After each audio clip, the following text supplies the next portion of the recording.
Hey Dad, truck camera 1 is rolling. It's bright, girl. You mean your phone? I'm not sure this truck makes much of a studio, but alright. So Corey and I are driving to the airport. It is nearly sunrise in Nebraska, and we are starting our weekly commute back to DC. We think we're the only family in the Senate trying to do the family commute, and Corey, my 13-year-old, drew the straw this week to ride along with Dad. We were just reflecting on our weekend travel in Nebraska and talking to constituents all across the eastern part of the state. And frankly, the one topic that came up every single place we went was the president's attempted Iranian nuclear deal.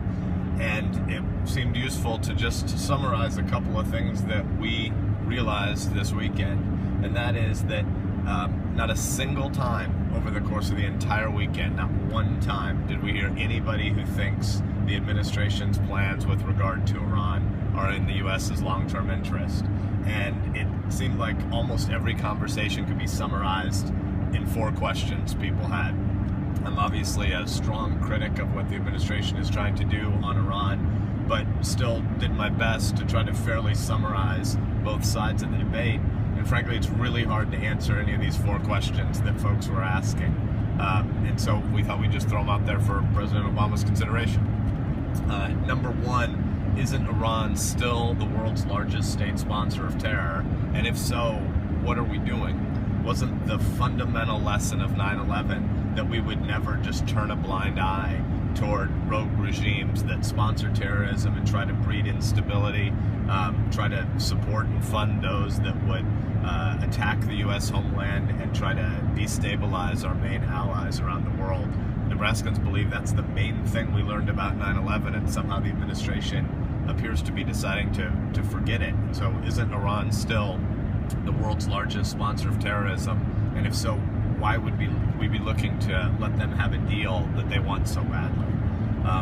Number 2, why has the administration decided to change not only its position, but 36 years of U.S. foreign policy about not allowing Iran to become a nuclear state? It's been a bipartisan policy consensus, not just Republicans, but all Republicans and all Democrats, going back to the Iranian hostage crisis of 1979, 1980, that we never wanted Iran to become a nuclear threshold power. And even this administration, a year and a half ago, said the same thing, that they were not going to allow the Iranians to be enriching uranium. And now they seem to have pivoted to a place where they're willing to allow Iran to have 6,000 centrifuges enriching uranium. And the people of my state want to know why this change. Why does this make sense? They don't understand what variable is different in the world that has us abandoning 36 years of our previous policy. Third, Nebraskans want to know, what does the administration really believe the best case scenario is? Because folks have heard on TV the president saying that he'd like to see Iran become a successful regional power. And we don't know why a regime that spews the hatred they do toward the U.S. and says that it has as a national objective the annihilation of Israel, why we would possibly want them to become a successful regional power. And so the folks in my state wonder, what does the president think the best case scenario is? Because they have lots of fears about multiple worst case scenarios. And fourth, in just one example of a bad scenario people were asking about repeatedly this weekend, what really happens now once we lift the sanctions, if that's where the administration indeed takes us? What happens next if the Iranians cheat? Because the people of my state assume that Iran is going to cheat, and they don't know what happens after that once the administration has allowed all these other nations to unravel the international inspections regime.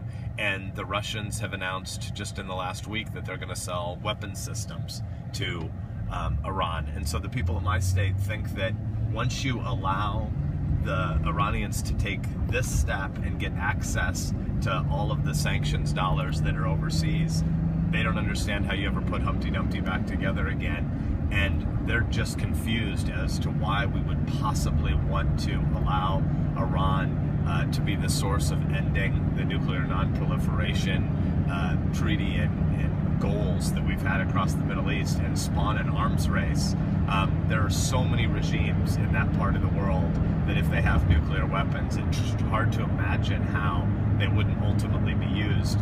And the people of the heartland want to ask you, Mr. President, would you please rethink this? Because they think this is a really dangerous step that makes the Middle East and therefore the entire world less safe. And they don't know what you're up to. And they, all across our communities, wonder, is there any way to get you to rethink this path? We're headed for Washington, but as we drove to the airport, we just thought we'd toss out a question there for your consideration, Mr. President. Thanks. Hey, Doug, can we do a segment where you sing your head off now? It's not going to happen.